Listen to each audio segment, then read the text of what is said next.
आणि मग त्या देवांना, जे देव आपल्या मनात आहेत, त्या देवांना तो विचलित कसं करतो हे समजून घेणं गरजेचं आहे. आता मृदू मृदू म्हणजे कसं, एकदम नाजूक.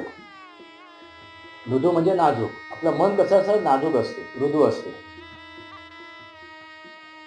ते मान्य करत नाही. असं जे आपलं नाजूक मृदू मन आहे ते आपलं मान्य करत नाही. काय मान्य करत नाही?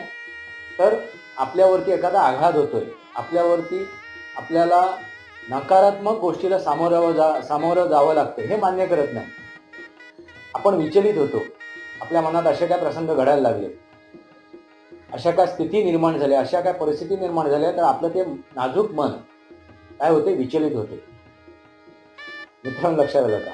त्या नाजूक मनावरती, त्या मृदू मनावरती आपल्याला ताबा मिळवायचा.